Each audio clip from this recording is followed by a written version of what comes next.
Skill India Narendra गुरु channel में स्वागत है दोस्तों आपका। आशा करता हूँ आप लोगों को ये मेरे वीडियो अच्छे लग रहे होंगे। यदि ये मेरे वीडियो आप लोगों को अच्छे लगे तो प्लीज़ मेरे चैनल को लाइक और सब्सक्राइब करना ना भूलिए।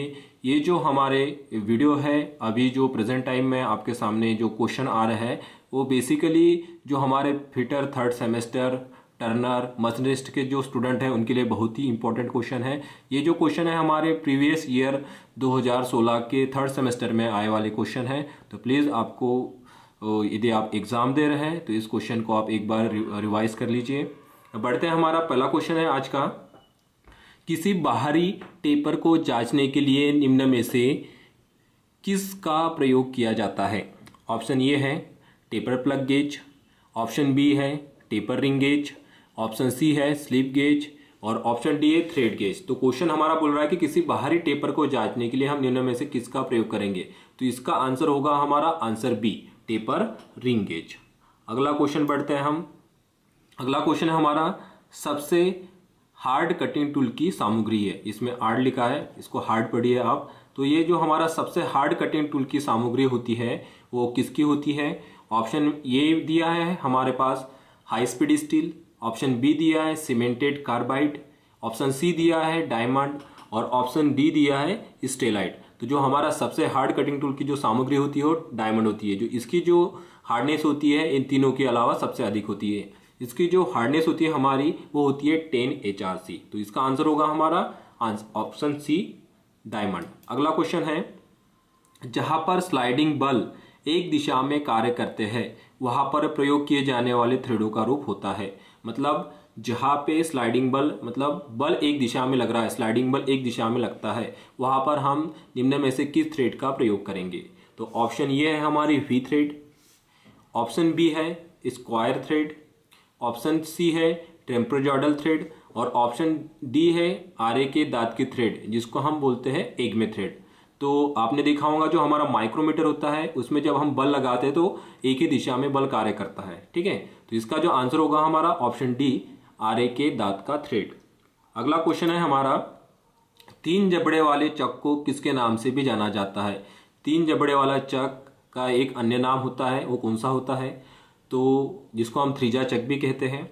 तो इसका ऑप्शन ये है हमारा सेल्फ सेंटरिंग चक, ऑप्शन बी है सेल्फ चक, ऑप्शन सी है ऑटोमेटिक चक और ऑप्शन डी है यूनियन चक। तो इसका आंसर होगा सेल्फ सेंटरिंग चक। सेल्फ सेंटरिंग चक इसलिए कहा जाता है क्योंकि इसमें जॉब को ट्रू करने की आवश्यकता नहीं होती, जॉब ऑटोमेटिक सेंटर में आ जाता है। तो इसलिए हमारा इसका जो आंसर होगा वो होगा ऑप्शन ए सेल्फ सेंटरिंग चक। अगला है हमारा क्वेश्चन परिशुद्धता वाले उपकरण में प्रयोग की जाने वाली थ्रेड की प्रकार है। मतलब जहाँ पे एकदम परिशुद्धता की आवश्यकता होती है, एक्यूरेसी की आवश्यकता होती है, वहां पे निम्न में से किस थ्रेड का प्रयोग किया जाता है? ऑप्शन ये है हमारा BSW thread, option B Acme thread, option C square thread और ऑप्शन डी है BA थ्रेड। तो जहाँ पे परिशुद्धता की आवश्यकता होती है वहां पे यूज किया जाता है BA थ्रेड जिसका एंगल होता है 47.5 डिग्री, ठीक है। तो इसका आंसर होगा हमारा ऑप्शन डी BA थ्रेड। अगला क्वेश्चन है अनियमित आकार वाले वर्कपीस को खराद मशीन पर निम्न में से कहाँ पर क्लैंप किया जाता है? मतलब जो वर्कपीस होता है हमारा लेथ मशीन पर जो हम होल्ड करते हैं वो अनियमित आकार का है तो हम उसे क्लैंप करते हैं। तो क्लैंप करने के लिए निम्नलिखित में से हम किसका प्रयोग करते हैं? तो ऑप्शन ये है हमारा फेस प्लेट, ऑप्शन बी चार जबड़े वाले चक पर, ऑप्शन सी कॉलेट चक पर और ऑप्शन डी मेंड्रल पर। तो इसका आंसर होगा हमारा ऑप्शन ए फेस प्लेट पर। नेक्स्ट क्वेश्चन है हमारा फाइल ग्रेडों का निर्धारण किसके द्वारा होता है? मतलब जो फाइल का ग्रेड होता है उसका निर्धारण किसके द्वारा होता है? ऑप्शन ये है हिल के सिरे से दूरी, ऑप्शन बी है दांते की स्पेसिंग, ऑप्शन सी है फाइल के कट और ऑप्शन डी है फाइल के प्रकार। तो जो फाइल के ग्रेडों का निर्धारण होता है वो दांतों की स्पेसिंग से होता है। ग्रेड क्या होता है? ग्रेड जो होता है फाइल के फेस पर प्रति वर्ग सेंटीमीटर में कटे हुए धातु की संख्या कहलाता है फाइल का ग्रेड। तो इसका जो आंसर होगा वो हमारा होगा आंसर बी धातु की स्पेसिंग। अगला क्वेश्चन एक टेपर के महत्वपूर्ण आयाम होते हैं। एक जो टेपर होता है हमारा, जब हम टेपर काटते हैं तो टेपर काटने के बाद उसके एक महत्वपूर्ण जो चीजें होती है वो कौन सी होती है?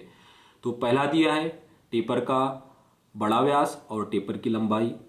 ऑप्शन बी दिया है बड़ा व्यास, छोटा व्यास और टेपर की लंबाई।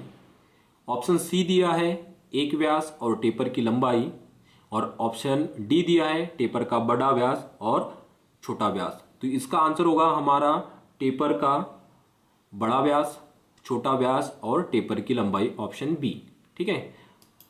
अगला क्वेश्चन है हमारा, एनीलिंग का मुख्य उद्देश्य है। जब हम एनीलिंग करते हैं तो एनीलिंग किस कार्य के लिए करते हैं? इसमें से 4 ऑप्शन दिए, इसमें से इसका मुख्य उद्देश्य क्या होगा? तो बढ़ते हमारा पहला ऑप्शन है हार्डनेस को बढ़ाने के लिए करते हैं। ऑप्शन बी है कड़ेपन को बढ़ाने के लिए करते हैं। ऑप्शन सी है मशीनता में सुधार करने के लिए करते हैं।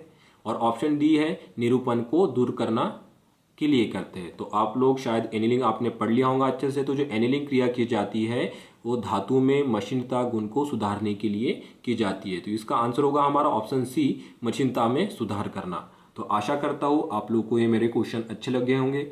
यदि आप लोग को ये मेरा वीडियो अच्छा लगे तो प्लीज़ मेरे चैनल को लाइक और सब्सक्राइब करना ना भूलिए। धन्यवाद।